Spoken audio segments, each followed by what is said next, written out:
1, 2, 1, 2, test. All right.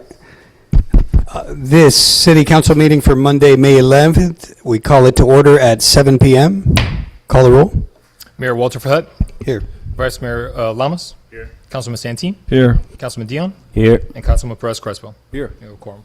Thank you. Please stand for the invocation and pledge of allegiance. The invocation will be offered by Councilman George Santine. Lord, thank you for many and abundant blessings. Thank you for the ability to be involved in useful work and for the honor of bearing appropriate responsibilities. Today I pray for our mayor and all levels of city officials in Miami Springs, and in particular the assembled council here today.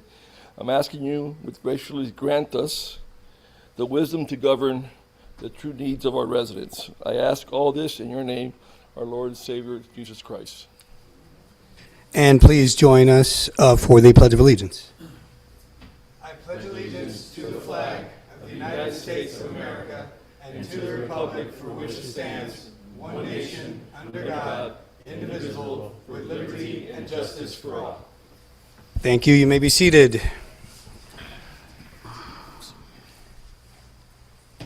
All right, so we move on to awards and presentations, and we will begin with 5A, recognition of retiring educator Mrs. Anna Drew upon her retirement after 40 years of dedicated service with Miami-Dade County Public Schools. So at this time, I'm going to ask the council, we're going to go up front. I'm going to ask Miss Anna Drew to come up to the front, please.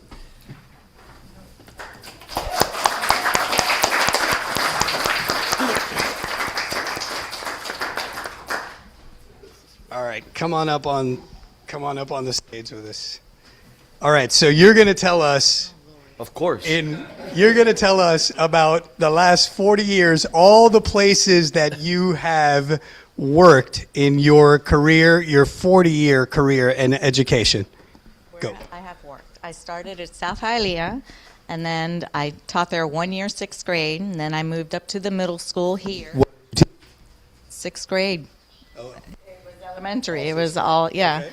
And then I went to Miami Springs Middle School for I don't know how many years. When the 6th graders moved up, I was there. And then I went to McMillan Middle. We had our first home in on Sunset. So I was down south, and then I came back. What did you teach at McMillan? Intensive reading and English. And then I came back to Laurel Park, I believe it was, for 1 year as a media specialist, and converted the library there. Then went to Springview Elementary as a media specialist, converted the library there. Then I went to the high school, and ever since. How many years at the high school? I'm not sure. I think I might have gotten there 2001, 2002. 25 years. Yeah. That is absolutely. How about a big round of applause for that? I'm going to call up a couple people that are going to acknowledge you, and so come on up first. Give it up for Nelson Gonzalez, principal of Miami Springs Senior High.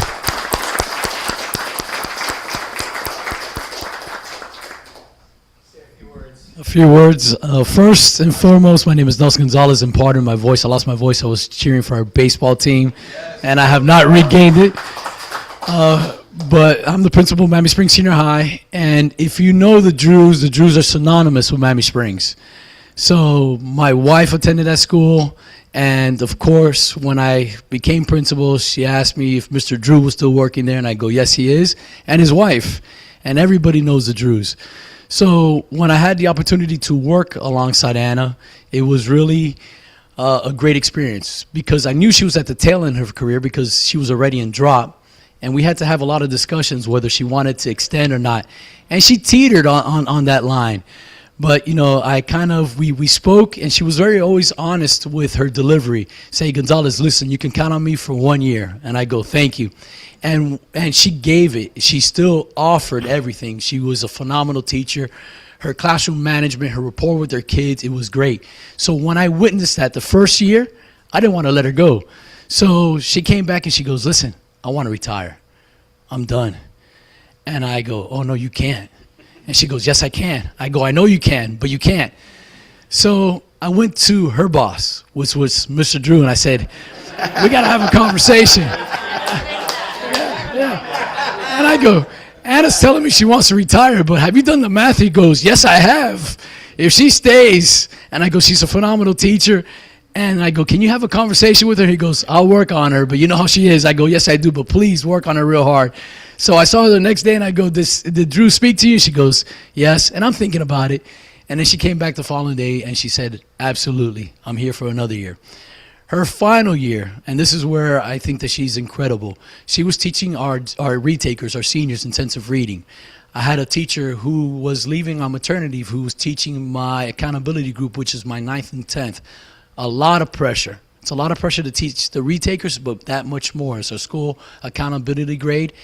And I asked her, I go, listen, I know you have one more year left. I know you want to retire, but I find myself in a real bad position. I don't want to put a temporary instructor with this vulnerable group.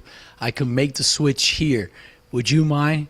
And she goes, Gonzalez, absolutely. I'll take that challenge on. So she took that challenge on this year, her final year, when she didn't have to. So I'm eternally grateful, to work alongside such an extreme professional. So, Ms. Drew, thank you for your service to Miami Springs, to Dade County Public Schools. You will never be forgotten. And anytime you want to come back and teach hourly, the door is open. Thank you so much.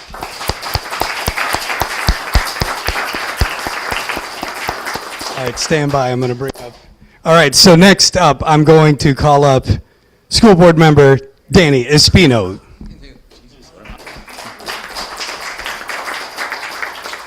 Mr. Mayor, council members, thank you so much for honoring Miss Drew. We talk about generational families in Miami Springs, right? And the Drews are a generational family, but few generational families touch as many generations and improve the lives of so many generations as the Drews have it through education.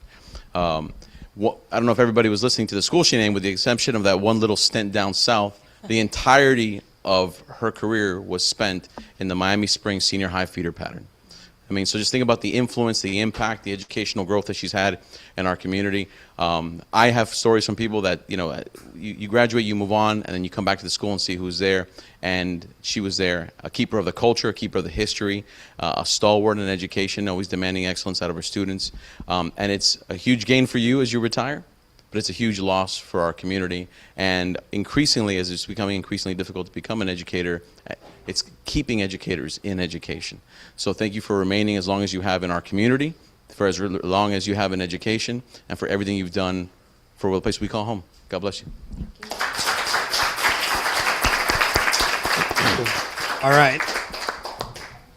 And then the city, and I do have to say, because I let her talk about, so I am also a language arts and reading person, and I served as a reading coach with this young lady right here, and I've been in her classroom. I can tell you this is a master teacher, and coming from me, I'm telling you, I have very high standards. This is a master teacher. She has always taught accountability. You've always taught students, sometimes against their will. And they love you for it. You have touched the lives of many. And William, come on up here. You too. Come on up. Come on. This was your idea.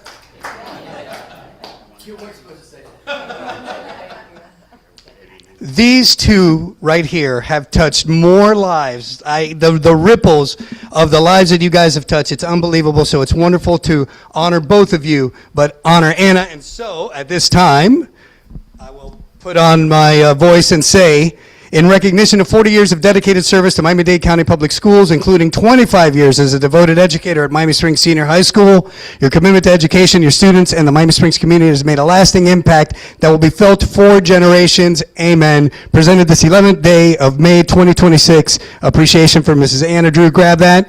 One last round of applause, everybody. God bless you. That's awesome. And now, pictures.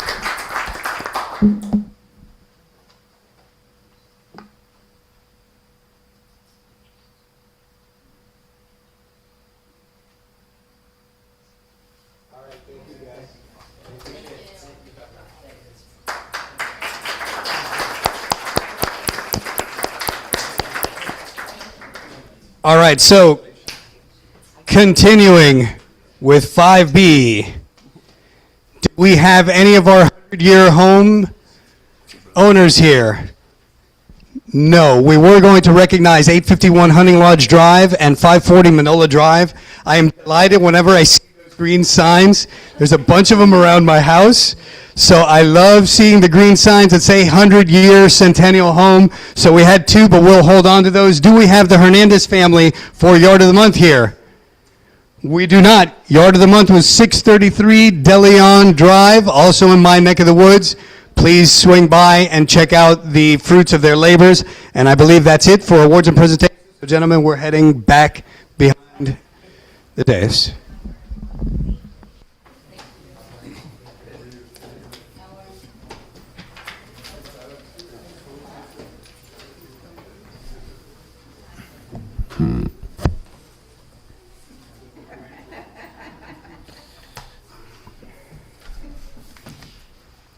All right.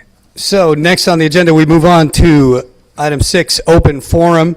Persons wishing to speak on items of general business can do so during open forum. Remember, it's one-way communication. We time you and give you 3 minutes. Please state your name and address for the record. And remember that it's one-way communication. It's an opportunity for you guys to speak to the council. If you are ever unsatisfied, that you feel like you haven't been properly heard, you can reach out to any one of us on the council or to city staff through our city manager.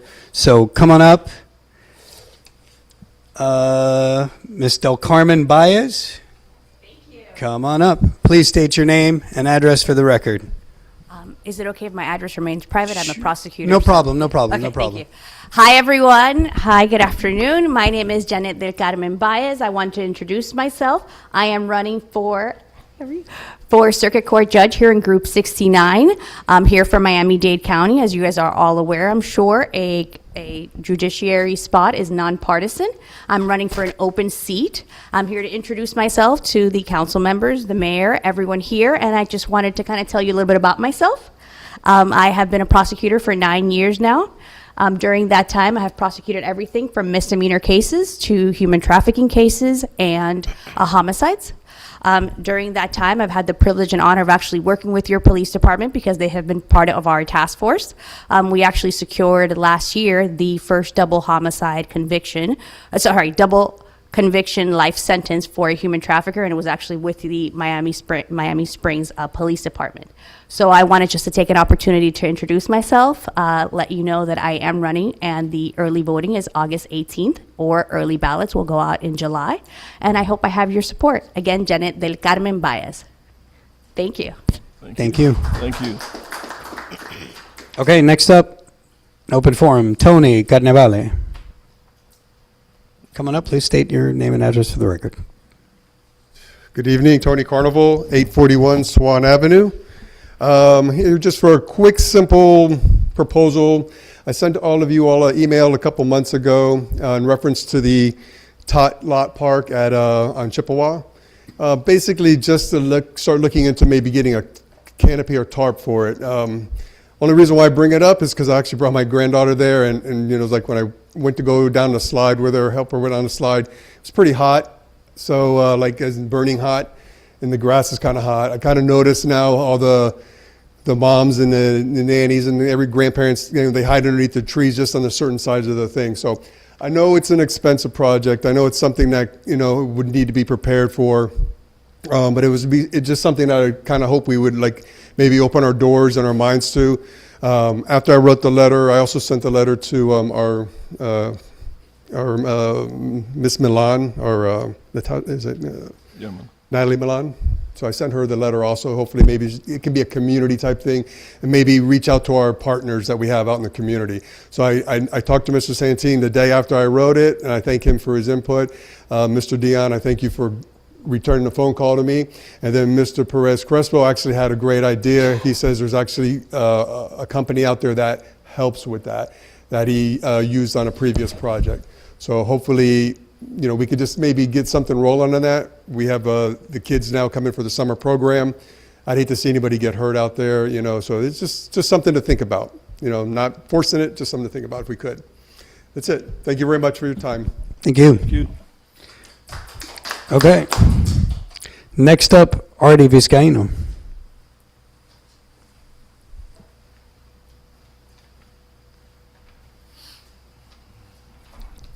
Good evening, Council. Artie Vizcaíno, 1238 Meadowlark Avenue. As most of you are aware, I was heavily involved with the proposed FPL program for the underground they're doing in the the west side of Miami Springs.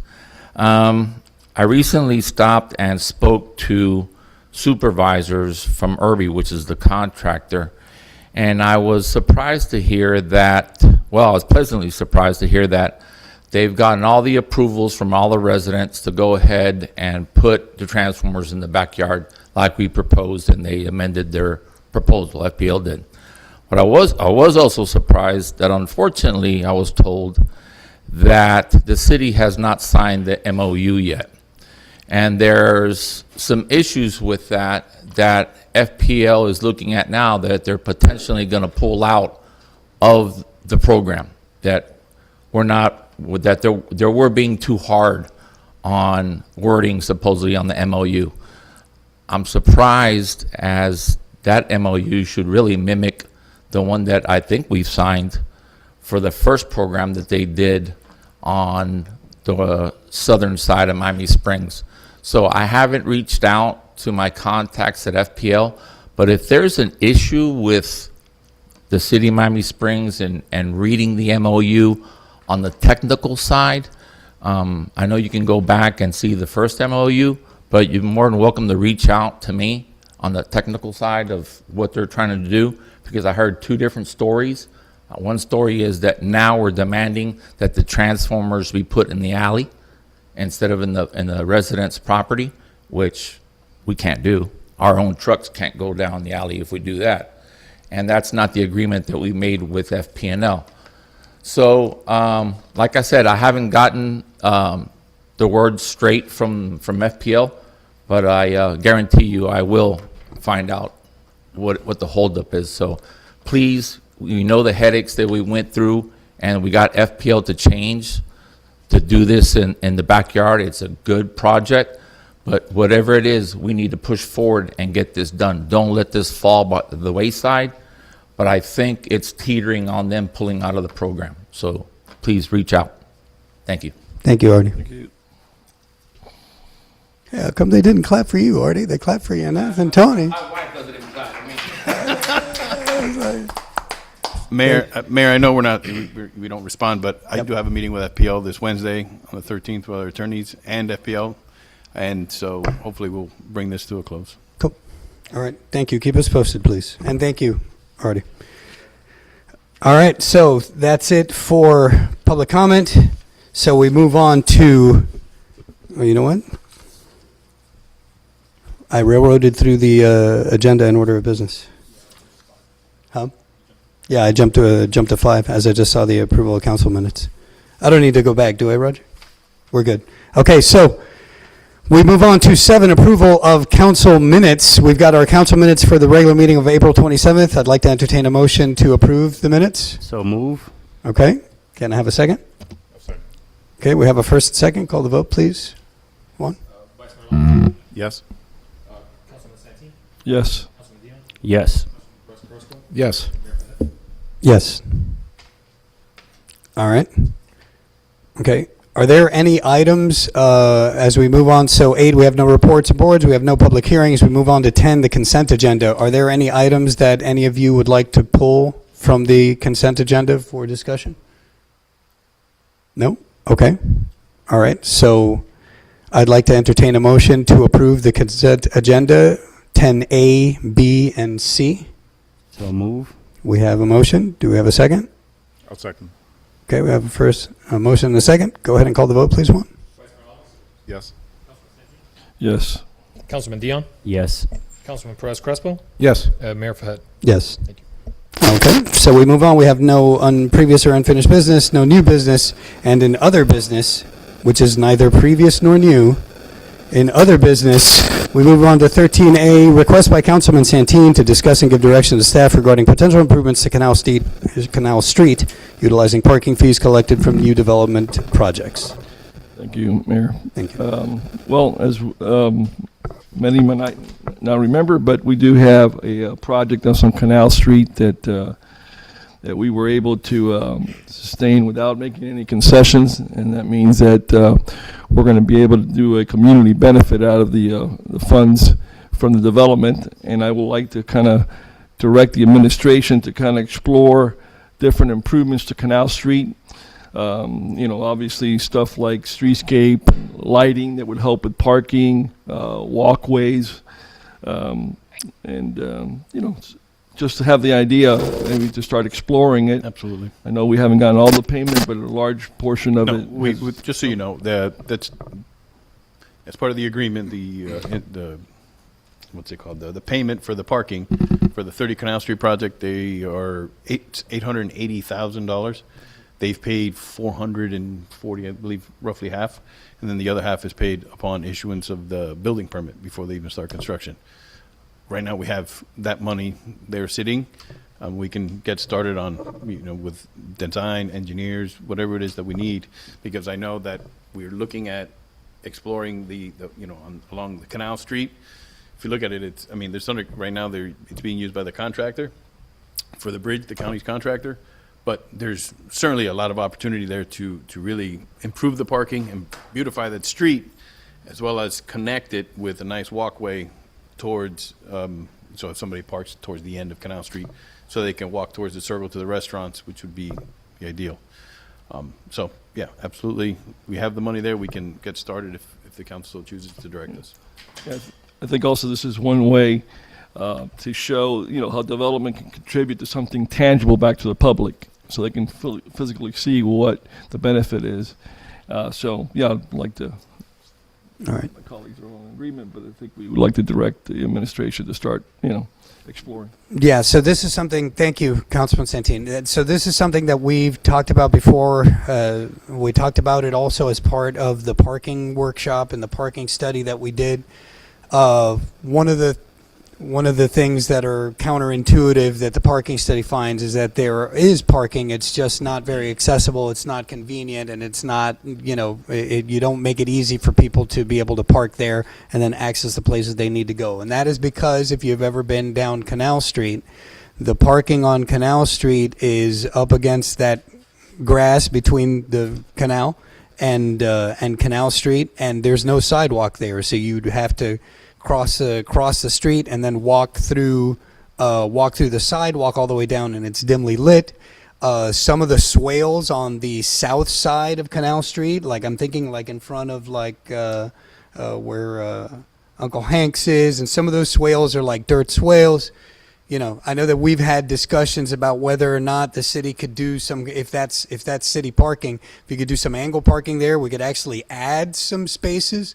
By virtue of the fact that parking fee was assessed, we already had a development there on Canal Street, right close to the UPS store. I forget, I think it's 30 Canal Street, is that Yeah, it? 30 Canal Street. It's 30 Canal Street, where the old apartments were that have been raised.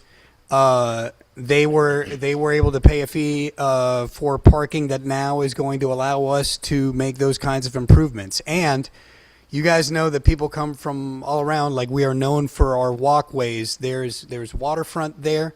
I know that one of the things that we've explored in the past is having a walkway like that, like you were saying, with lighting. I think that would go so far to improve, just lift that area along the Canal Street, the apartment buildings that are there, the businesses that are there. I think that it would be really helpful. It would help people utilize the parking that the city has. And raise the values. I think of that whole area. I really feel like it would help a great deal. So thank you for bringing that up and making the connection. Now that we know that fee has been collected and we have it, I think you're absolutely right. I think it's time to start moving forward on that with the design. So, but I open it up to my colleagues. What do you guys have to say? I agree. We need to start activating that entire walkway and to make it more attractive for people to pretty up the buildings or put up new ones. And in addition, see if I can squeeze as much parking as I can out of that area. So if I can, from angle, go straight, I could probably gain a few. But again, I'll let the traffic engineers and the Sure. designers do that. Through the chair. So that bank that's there, right, that sloping bank that goes to the water, I know, I wish we could do a retaining wall or a canal wall there. So whatever we put there doesn't eventually erode soil erosion, right? I mean, we're dealing with that. I know that's pretty expensive to do. I mean, I'm just kind of like throwing big ideas out there. I agree that it is an underutilized space. I mean, when you walk around like San Antonio or Riverwalk, you see how they've developed all that area down there. And in parts of Miami, they've been doing stuff around the Miami River. I do envision a lot more, right? I think there's so much possibility there, but how do we start structurally doing something? Well, what I'll do is when I meet with the architects and engineers, we'll take a look at the erosion as well. Because if there's areas that need to be filled in or whatever, we'll explore that as well. See, clearly, we don't want to compound the problem. We need to fix it. And it doesn't have to be something as expensive as a retaining wall or anything like that. Simple, boulders, riprap boulders can suffice to secure the shore there. But yeah, I won't know how much that's going to cost until I speak to our engineers. How involved is South Florida Water Management in making these decisions? I don't think they're very much involved, not with this. They might have to review the permit depending, but if we do go into there, but I don't think it'll be too much. So we can look at bigger We can look at anything. There's a certain amount of funds that we have available. Right. I don't want it to turn into a stormwater project when I'm trying to beautify the street. Right. If we had, right, I mean, we'd like to think big and positive, like we had this pot of money to really bring people to that area, what could we do? I would encourage you, Councilman, because I rode my bike along Ludlam, like from VG. There are some areas there's some areas where it's wider versus others, and there were some like I don't know. I mean, obviously that's what the engineers are for, but I think it could be done. I think it doesn't seem to me like it's just that now we assess the parking fee from the first development, and we can invest that. So, And so parking fees have to be appropriated to parking. Can we use those parking fees for sidewalk lighting, or is it? Yeah, that's actually a great point, and it goes to something that the manager just mentioned, which is, it can't be like necessarily a stormwater project, a pure stormwater project. The development agreement for 30 Canal Street says it gives a lot of leeway, but it does limit the payments to being used for multimodal projects that increase connectivity in the CBD and Gateway Overlay District. So multimodal is a multimodal mobility improvements is a broader term than just, parking or streets, but we do have to bear that in mind that we have a development agreement that governs that. Now, if there's an issue that we have to remedy or rectify prior to us making those multimodal improvements, then that might be acceptable, but I need to have the engineers take a look and tell us how much would be required to do that, so. All right. Thank you. Okay. Councilman or Vice Mayor? Thank you, Mayor. I'm on board. I think it's a great idea. It brings parking to the area, and it makes the area safer, more lighting. Thank you, man. Thank you, Councilman Santin, for bringing this up. Definitely on board. As long as also, and it looks like we're doing it, staying physically conservative about the cost. All right, thank you. I think that serves as consensus for sure. So we will continue then to reports and recommendations. We'll begin with our esteemed city attorney. Go ahead, Roger. Mayor, members of the council, it's a pleasure to be here. I have no report at this time. Okay, so we move on to our city manager. Mayor, at the next meeting, I'm going to provide an update on the Fair Havens. I know Councilman Santin, you wanted me to provide an update. Unfortunately, I just don't have it today, but at the next meeting, I'll provide an update. I know as of maybe it was a month and a half ago when we were still meeting at the rec center. That day, I had met in the building department the contractor for Fair Havens, and they were in the process of cleaning up all their permits and everything that was open from previous projects. So they were cleaning that up, but I will provide you guys with an update at the next meeting. Thank you. All right. Our Assistant City Manager, Omar? Nothing to report. Thank you. Okay. We move on to our City Clerk. Nothing for me, Mayor. Just thank you. It's always great, an honor to sit up here with you all and join the meeting. Thank you. Wonderful having you on. Thank you. All right. And we move on to reports of our City Council. We'll begin with Councilman Santin. Go ahead. As always, this town always has projects and community get-togethers and events. So May 23rd, we have the Curtis B-Day Bash at the library. So yeah, his birthday is May 23rd, and we're going to celebrate there at the library. Rita Meyer, which is the librarian who has done a little illustration book, The Boy Who Loved to Go Fast. Pretty nice deal there about Glenn Curtis in his early days and how he got all this motivation to do all these great things. We're going to have a couple food trucks and arts and craft, and then they're also going to have a little,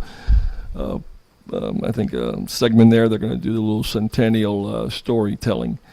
And then June 5th, we have our centennial golf tournament. We just had a successful one for the high school, but now it's time to concentrate on the city's centennial. It's going to be a tailor-made event with high-end gift bags and just stuff so we can showcase our beautiful golf course. And hopefully this Curtis Cup will continue to be an annual event. Thank you.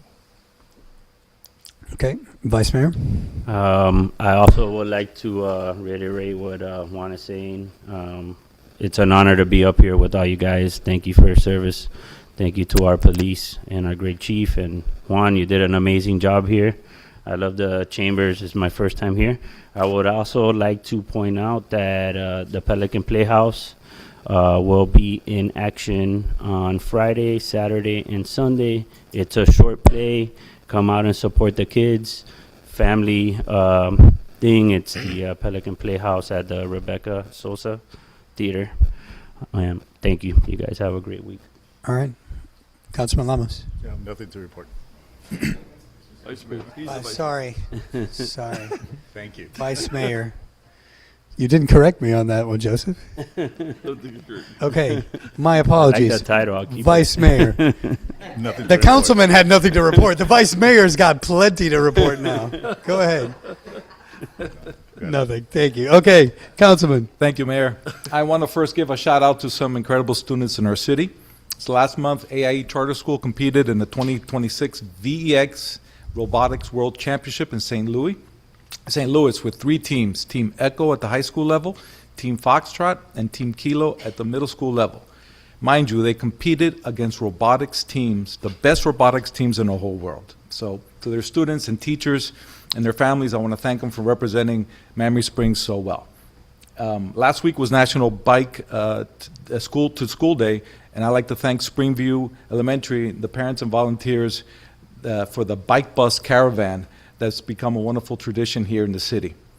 Wanted to say a reminder that this Saturday, Miami Springs Women's Club is hosting a free composting workshop from 10 a.m. to 12 p.m. at their clubhouse right across the street. You can find more information, how to RSVP at their website or on our city calendar's website. Garbage is a big, we've talked about garbage before. I do composting at my house. It's great for the plants. It's like a steroid for your garden.